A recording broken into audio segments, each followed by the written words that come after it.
Thank you everyone for coming. This is Trailer Made, how to make successful and memorable trailers for games. My name is Derek Liu, and also please turn off your cell phones and don't forget to fill out your evaluations after this. And I'm curious, who here is a game developer? And who here specifically wants to edit trailers for games? Oh, nice, cool. All right. So yeah, my name is Derek Liu, and I've been an editor for 15 years. About a little bit over 5 has been specifically with games. I've worked with some agencies in like AAA games, but last few years it's all been indies, and these are some of the games that I've worked on. I work on both on kind of like very gamey games and also very story-driven games, which are lighter on game mechanics. So today we're going to talk first about kind of the unique strengths of trailers, some common pitfalls that I just see people doing all the time with their game trailers, talk a little bit about finding the hook for your game trailer, a little bit about teaching the audience about your game, a little bit about basic trailer structure, and then we'll have a whole bunch of tips and takeaways at the end. So first, let's talk about the goals of a game trailer. The goals are to teach, to excite, and to tease. That's pretty much it. You know, 1 or 2 out of 3 isn't bad, but if you can do all 3 of these things with your game trailers, then that's fantastic. First, just a bit of advice. Just generally, don't use a trailer to communicate ideas which are easily described with words, because a trailer lets you show the game's mood, the mechanics, the experience, and if well done, you can really like evoke feelings from the audience. For example, this is from Untitled Goose Game, and just a few seconds of this, it tells you a whole lot. It really just speaks for itself. But for example, what if instead it was like this? You know, in many cases, just words aren't necessary, but people just put them in anyway. I think sometimes they feel a little worried that people won't get it. But a lot of games really are good when they speak for themselves. And also, when you have a lot of text on a trailer, I think it can feel very salesy, and I think it can really turn people off if you kind of push a little bit too hard. And the exciting thing, I think, about trailers is trailers use the language of film. And you should really take advantage of all the unique strengths of film language. For example, basic tools of film, visuals, sound, which also includes music and voiceover, and editing. And another way to think about a game trailer is this is the most control you're ever going to have over how people see your game. And in fact, it might be the only way a lot of people see your game. So, you know, why just throw a whole bunch of capture over music and then call it a day? It's a really unique opportunity.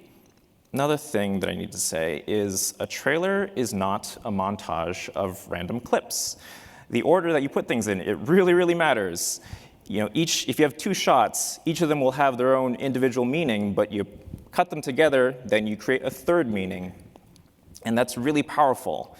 For example, editing can really highlight cause and effect, which is something that you really want to teach people in a trailer. So for example, this is from Quadrilateral Cowboy, which a lot of the game you spend typing on this computer and doing things like typing in these commands. So after you type this string for like deactivating lasers, somewhere in the level, lasers turn off. But in the actual shot of the moment, you might not see them because maybe they're above you or something like that. But in the trailer, you can easily just put the shot of the keyboard and then do a close-up of lasers turning off.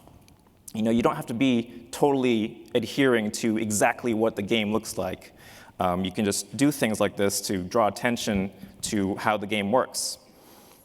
And in games, like, it's really hard to direct the player's eye unless you just kind of take control from them. But in a trailer, you have all that freedom, and people will accept that. And also editing, it can be simple. You know, you don't have to be 2001 or Lawrence of Arabia with every single thing that you cut. You could just be simply saying, if this, and then this. And often that's enough to just spark people's imagination when they can see the potential. Another thing I want to say is don't think of a trailer as a video of bullet points or like a delivery system for bullet points, which yes, you can get the job done if you just say, like, weapons, and then show shots of weapons, and then boss battles, and then show boss battles, and guns, and then show all the different guns. But I think that format can get very predictable, and the audience, I think when they kind of get keyed into where you're going, then it gets a little less interesting. Another way to put this is don't waste time telling people the way your game is similar to other games. A lot of times when you use bullet points, it tends to turn out that way. Because when people watch a trailer for a new game, they're going in wanting something new. They're not thinking like, oh my God, I'm going to watch this trailer, and I hope it's exactly like every other game I've played before this. You know, and they're looking for like, what's the different thing about this one? So you should try to give that to them. I mean, imagine if a restaurant opened in your town, and they were like, we have chicken and vegetables, and we use salt and pepper, and we have utensils. You'd be like, that's a little weird. You know, it'd only work if there are only people in town who serve chicken. But other than that, it'd be a little suspicious. Another way to think about it is just like familiar terms that you're used to can just really bog down a unique game. There are a lot of unique games which have a lot in common, but if you focus on those things, then it doesn't differentiate your game. And again, it can be a little bit weird that if you're focusing on these things that just are very familiar to the audience, they'd be like, is there nothing else? You know, it could be like if you have ever read a resume which people put like knowledge of Windows and Google Chrome on it. It's like, okay, it's a little bit weird that this is what you're focusing on. There must be nothing special here. Or another way to think about it is it could be like the like most generic dating profile you could possibly imagine. Like if you've ever been unfortunate enough to be on dating apps, like everyone says these things. And the last one specifically for men, because I've talked to some friends of mine, like everyone mentions Quentin Tarantino as their favorite director. So you might think like you're saying a lot, but actually, if you do your research, you find out it's not very original. But the best time to use kind of familiar game terms is maybe if your game has a unique combination of things. So for example, like Spelunky combined platformer with roguelikes, and Dicey Dungeons combined like dice rolling and dungeon crawler. And Puzzle Quest had like Match 3 combined with a story RPG. So that was interesting and novel. But if your game isn't kind of this combination of familiar genres, you really need to focus on what is unique. Just one or two things. What is something that can only be said about your game? And it's really, I think it's better for people to remember one or two things about your game versus if you just kind of throw everything at them, like a dozen different ideas, and then they kind of don't retain any of that information. The other thing I think I see a lot is a lot of games seem kind of afraid to put their best foot forward when they have something unique and novel. I think that what it feels like showing something new, they could be like, okay, here's my new idea. And they're like, they're really afraid. They think it's risky. But I really think it's the opposite is true. I think it's riskier to say like, oh, it's a roguelike RPG and there's action and stuff. So I think you shouldn't be coy about what is unique. What you should do is just embrace what is unique about your game and just make it look as good as possible. And if you're unsure about whether or not your trailer is working, you should think about what would someone tell a friend about your game after seeing your trailer. People generally, when they're sharing something, like they watch a trailer, they don't go to their friend and say, oh, yeah, it has 50 hours of gameplay, it has 10 bosses, it has 12 levels, and it has 100 guns. They usually pick on something kind of like one little thing that they remember. So if you can figure out what that is going to be for your game, then that's great. So for example, like Ooblets, you grow cute animals on a farm. Or Firewatch, you're a lonely middle-aged man in the woods. Also, there's a turtle. Heaven's Vault, you're a space archaeologist who deciphers an ancient language. Or Tokyo Jungle, like you're in Tokyo, but it's a jungle, and you're a Pomeranian. Tokyo Jungle's awesome. Superhot, the FPS where time only moves when you do. Just these little things that people just think about what you want people to say after watching the trailer, and focus on making that work. So when you have your hook, you really need to consider the needs of the audience. Think about what the audience is looking for when they're going to watch your trailer. What do they need to know about your game in order to get excited about it? Because there's a really unique burden on game trailers, which is that the audience needs to comprehend what they're seeing when they're watching it. What I mean is, when the audience hits play, usually they're immediately trying to understand, okay, how is this a game? What does the player do? They're looking for the gameplay, the unique things, or if it's not gameplay related, maybe they're looking for a story hook or some really pretty art or music that they really like. And just a lot of times, you can look at YouTube comments, they're like, where's the gameplay? I don't understand it. Maybe it could just be right there, but it's not illustrated in a way that they understand. Because game trailers, they really need to teach how the player fits into the game. Because people just want to know what they're going to do when they're playing the game. And they want to decide for themselves if it's going to be interesting or fun. So for example, like if we just showed just an environment in Firewatch, it's a little bit less clear than if you show the environment like holding the walkie-talkie. It's like, okay, I'm walking around and I have a walkie-talkie. It just gives you that much more information. And this idea, it's a little bit less important for announced trailers, I would say. I'd say kind of the closer you get to release, the more people will want to know. But if you kind of start out early, you just want to get kind of some buzz going, then it's okay to be a little bit vague. It's less important for them to understand like the how of the game versus like the what.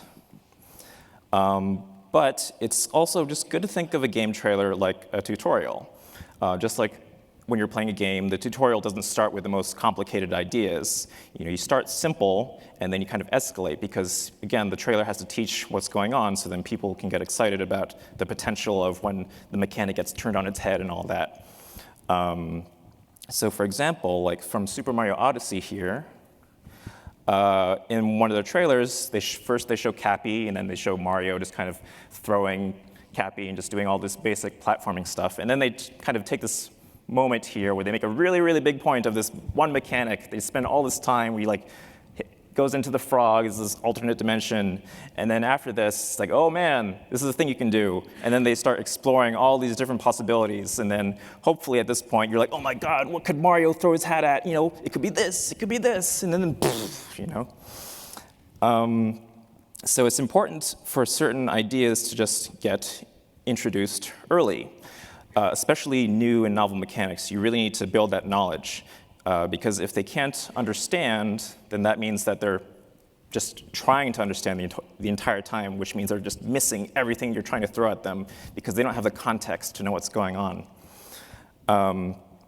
But so the way they did it, then it totally works because they understand, throw Cappy at things, and then you can possess things. So now they're thinking, oh my god, I want to know what else I can do it with, and they're the possibility space is just expanding.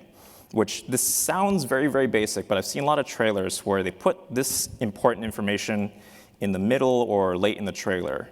So for example, if all the first shots in this trailer were of animals with mustaches, you might think to yourself, like, oh, it looks like Mario, is this actually a Mario game? And then later on, they show Mario jumping into a thing. Then kind of all the shots that came before then would have been hard to remember at that point. It sounds very basic, but there are a lot of trailers I see where this is a problem. So just think about one or two pieces of information needed to kind of recontextualize all the rest of the footage that you want to show, which is really exciting. Again, because the audience, they just won't get excited or invested if they're just spending all their mental energy to think about what is going on. And then it will be much more exciting and engaging when they understand the basics.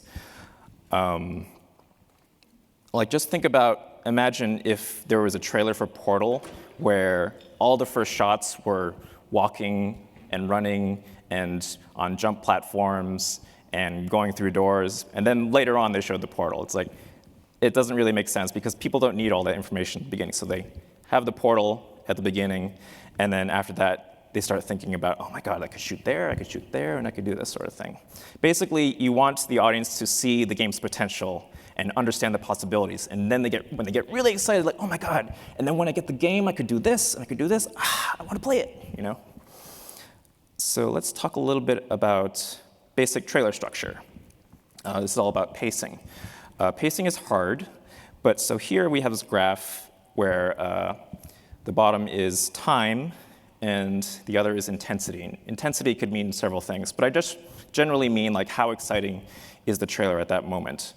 The thing is, you know, if the intensity is low the entire time, of course that's boring. But conversely, if it's high all the time, that also gets kind of boring, kind of like the Michael Bay effect, where when everything is exploding all the time, then you kind of get inured to it. And you'd think that maybe this is the best, where it just kind of increases and gets more and more exciting as you go along. But even that is almost kind of boring because it becomes kind of predictable. It's like counting 1, 2, 3, 4, 5. So the curve that I like is this one. So basically, you have a cold open, which starts very exciting, and then you just to kind of hook the audience, and then after that, hopefully you have their attention. Then you start introducing some new ideas, and then you just kind of escalate, maybe turn them on their head, and then hopefully by the end, you have put the most exciting footage, and then maybe you have your title card, and if you want, sometimes you put a button, which is kind of like this one last little tease. So to give you some more specifics about each act, the cold open is to hook the audience, whether it's exciting editing or pretty visuals or action or humor. You just want to get them in, kind of like stand-up comedians. They always have to have like the first joke be the best, because if it isn't, then the audience doesn't want to laugh with them. And it's also why a lot of times on YouTube you see like movie trailers, they put a little teaser before the trailer, which is really annoying, but it works apparently, unfortunately. But you know, the better thing to do is if you just make the beginning exciting and have that be part of the trailer. But if you want to do the mini teaser thing too, it's proven to work. So then the introduction, you just kind of educate the audience, kind of where the chess pieces are. And then escalations, like, ooh, there's something going on here. You got to introduce some complexity into the story. And then you get the climax, it's really, really exciting. And then you have the title, and then there's a button for a little thing to delight the audience at the end. And then also, don't forget your call to action, your end slate. There's all these different things. Maybe you don't want to do them all. Maybe pick the ones that are most important, because I feel like when you have a ton of stuff, then people are less likely to want to do any of it. But end slate's very important. Okay, so best and worst thing about game trailers is you get to create all your own shots. And I did a talk before about game capture. If you go to GameTrailerDebugTools.com, I have really in-depth thing about game capture. But just something to help you right now is questions you can use to help ask yourself to evaluate your shots for your trailers. Basically, these all build up on top of each other. So first, ask yourself, is it clear? It's no point in having a shot if you can't tell what's going on. Is it interesting? It could be clear, but it could be really boring. So then that's no good. Is it new? You always want to have a lot of variety in your trailer, because once you start repeating yourself, people will start thinking, oh, I guess there was nothing new to show. And then last is it pretty? If you can get all of them, fantastic. If you don't get all of them, then your game just better be like incredibly pretty or have amazing music, which if you have that, Yahtzee. How do you decide the order of shots? This is also really hard, but here's a kind of basic way to think about things. So this is something I do, is first inventory the game's objects, like player verbs, enemies, environments, obstacles, power-ups, all those things. Just think about what's in the game, that we could show. And then I like to rate my clips. So for example, this first shot, it's like a 1 star. It's kind of really basic part of Super Mario. Then this other one's 2 because there's some enemies there. And then this one's 3 because it's a boss battle. And then you can just look at the curve here, and then you can say, okay, we'll start with a 3-star shot, and then we'll go down to 1, and then we'll do 2, and then 3. You can think about it that way, just as a starting point. But even that can be kind of predictable, and then you could end up with like a lot of boring shots in the beginning. So actually what I like to do is kind of do things in waves. So for Spelunky 2, I would have kind of mini montages within the montage. So this is like a 1-star shot where they're just running, then there's the shopkeeper moment, and then there's this mini boss. And then after that, we go back down to something less interesting, which is like this crossbow thing, and then there's these traps, and this other shot with this kind of flying gray snake thingy.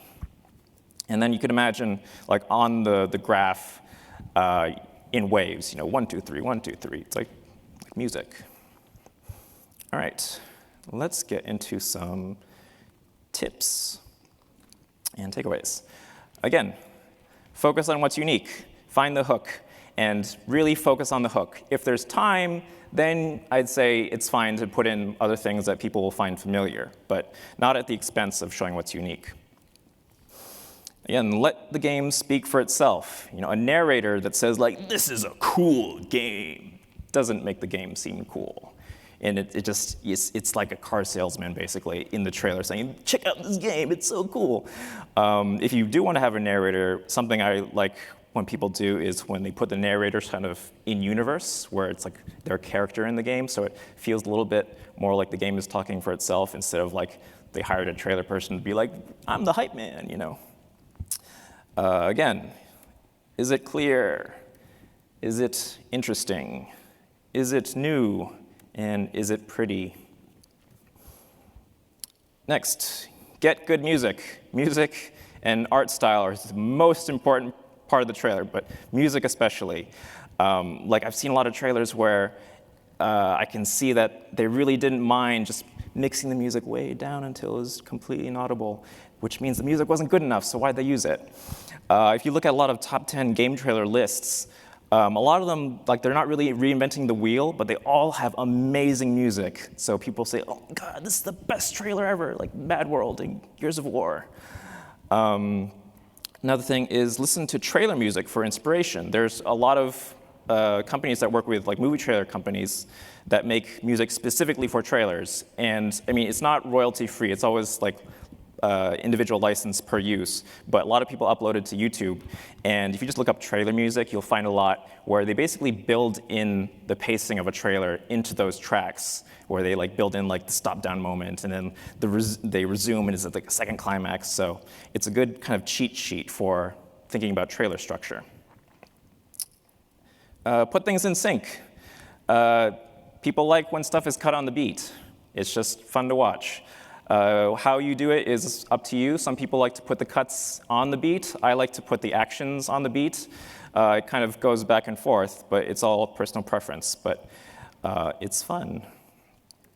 Next is read your trailer dialogue from beginning to end. So if you have a very narrative-focused game and you have a lot of dialogue, or even if it's text-based, just put all your dialogue on a notepad or something like that, and just read it through and see if from beginning to end you can kind of chart the through line of the story. Because a lot of times in trailers, you can tell they just took random scenes and they don't tell a story within the trailer. And it ends up just kind of going in one ear and out the other because nothing connects. So it's good to read it all through. Shots should end once their main idea is expressed. So just don't overstay your welcome. As soon as you get to the point, just cut, and everything will be nice and tight. Logos. If people won't recognize your logo, don't show it in the opening, okay? Just swallow your pride. There are very, very few companies, especially indies, who, when they see the logo, they're like, yes, oh my God. And even some that are well-known, people don't know their names, so you're just wasting time. In some cases, people might think that's the name of your game, and it's just, you're just giving more time for people to stop watching, because people get very impatient when they're watching stuff on YouTube, and especially if you're like fading in and out to black. So just put it on your end slate, it's fine. If you have a very good track record, then someday you can put your logo at the beginning and people will cheer for it. Turn off the HUD. Most games don't need the HUD turned on in the trailer. I basically say to people, it's kind of like when you're driving and a leaf shows up on your windshield. Or if you ever tried to watch a movie with subtitles on and not read the subtitles, this is basically what HUD is like in a game trailer. HUD is information that's needed for the player to play the game, not for people watching a trailer. But like just some exceptions-ish is like real-time strategy games, which a lot of the game is HUD, but in those situations, I usually tell people, if you can, maybe only show the parts of the HUD relevant to that particular shot, and then get rid of everything else, which it is extra work, but it makes things much clearer. And then just really consider the HUD as just anything else that's in the trailer. Is this necessary for this shot to communicate the idea that I want? Bless you. Don't get hung up on editing style. Worry about the trailer's goals. I see a lot of YouTube tutorials where people are like, oh, try cutting to black, and then try flashing to black and white and that sort of thing, or everything should be cut really fast at the end. But it's all kind of arbitrary unless it's for a particular feeling or something like that. So think more about what your trailer is trying to achieve and find the best way to do that. Show your trailer to someone who doesn't know anything about your game. Other people will notice things that you don't see, and even sometimes if you just have a person with you while you're watching the trailer, you'll immediately kind of see it through their eyes and be like, oh crap, there's this thing there that I didn't realize was there. I gotta fix that. And the other thing is that, especially if you're a game developer making your own trailer, it can be really easy to kind of forget what was special about your game. And at the same time, you can have things that you think are really special that other people are like, I don't really care. But like to you, it's like it took months to implement this one thing or something like that, so you want to put it in. So it's good to have another person. Again, don't show everything. You got to tease the audience. It's just enough to get them interested, but not enough for them to really understand fully, especially with announced trailers. Because a game that can be really summed up completely in a trailer, it won't seem like it has a lot to it. More information can be less interesting. Like I have my cats here all the time. Sometimes I'm just waving the toy in front of them, and they're like, yeah, whatever. And then I put it underneath a blanket. They're like, I need to get the toy. I think people are like that with trailers too. And I think if you say too much, you can kind of go past the sale and turn people off. I have this friend, he gets really excited about movies, and he'll be like, oh, Derek, there's this movie called Inception, and they go into people's dreams. I'm like, oh, that sounds cool. And then it just keeps going. He's like, and then they have this heist, and then the heist goes wrong, and then they have to go even deeper, and then there's snow. I'm like, whoa, whoa, whoa, whoa, whoa. Okay, I'm already interested, just stop. Don't rob people that sense of discovery. And again, start the trailer with the most important, unique, or exciting idea, and you might blow people's minds the more they watch the trailer. Because you think about it, a lot of games are about exploring this one idea and turning it on its head and exploring it. You basically want to kind of give that feeling for the trailer. And also just think about trailers as early as possible. It could even be before you design a game or while you're doing it, because it's really, really important to have a good trailer. And if you find out your game is really hard to make a trailer for, then maybe that could be an opportunity to think about its visuals or its design in a way that would make it better for that. And it's really important too, because you're gonna need to make animated GIFs, and then people are gonna make YouTube videos and stream on Twitch. So you want the visual communication to be really good. And that's it. Thank you for coming. This is my website. I also have a website, Game Trailer Specs, where all those little nitty-gritty console things like the bit rate, I just put them on one site, and ESRB sort of regulation stuff. And then again, I have a whole bunch of debug tools that I listed that are good to implement to your games specifically for trailers. And do we have time for questions? Okay, I think we do not. But I'll stick around if you have questions. Everyone, thank you for coming.